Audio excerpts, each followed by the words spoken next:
നമ്മുടെ ജീവിതത്തിൽ പ്രധാനമായിട്ടും രണ്ട് ഭാഗങ്ങളുണ്ട്. ഒന്ന് ഒരു ഫിസിക്കൽ ലൈഫും ഒരു സ്പിരിച്വൽ ലൈഫും. ഫിസിക്കൽ ലൈഫ് എന്ന് പറയുമ്പോൾ നമ്മുടെ ജീവിതത്തിൽ നമ്മൾ ഭൗതികമായി എന്തൊക്കെ നേടി എന്നുള്ളതാണ്. ആ അളവുകോല് കൊണ്ടാണ് നമ്മൾ എല്ലാവരും ഫിസിക്കൽ ലൈഫിനെ മെഷർ ചെയ്യുന്നത്.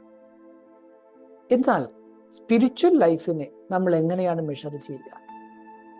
ഞാൻ എത്രത്തോളം ഭക്തി ചെയ്തു, എത്രത്തോളം മന്ത്രം ജപിച്ചു, എത്രത്തോളം പുരാണ പാരായണം നടത്തി, എത്രത്തോളം തീർത്ഥാടനം ചെയ്തു, ഇതാണോ ഒരു സ്പിരിച്വൽ ലൈഫിന്റെ മാനദണ്ഡം?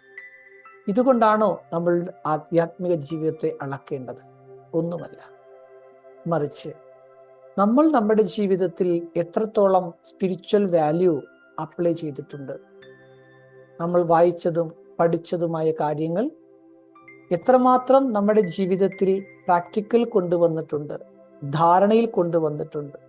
ആ ധാരണയുടെ തലം വെച്ചുകൊണ്ടാണ് ഒരു സ്പിരിച്വൽ ലൈഫിന്റെ മെഷർമെന്റ് സാധ്യമാകുന്നത്. അതുകൊണ്ട് മന്ത്രം ജപിച്ചു എന്നുള്ളതല്ല ഇവിടുത്തെ അർത്ഥം. എത്രത്തോളം മന്ത്രത്തിന്റെ സ്വരൂപമായി, അതാണ് നമ്മുടെ സ്പിരിച്വൽ ലൈഫ്.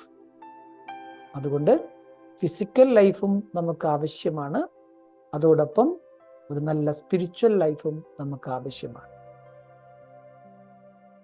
അപ്പം അസറ്റാണ്, ഭൗതികമായ അസറ്റുകളാണ് ഫിസിക്കൽ ലൈഫ് എങ്കിൽ, ആത്മീകമായ അസറ്റ്, അതായത് ആത്മീക ഗുണങ്ങളും ശക്തികളും അവയുടെ ധാരണ, അതാണ് സ്പിരിച്വൽ ലൈഫിന്റെ അസറ്റ് എന്ന് പറയുന്നത്. അതുകൊണ്ട് നമ്മുടെ ജീവിതത്തിൽ ഒരു സമയം ഇത് രണ്ടും സ്വായത്തമാക്കുവാൻ നമ്മൾ ശ്രമിക്കുക.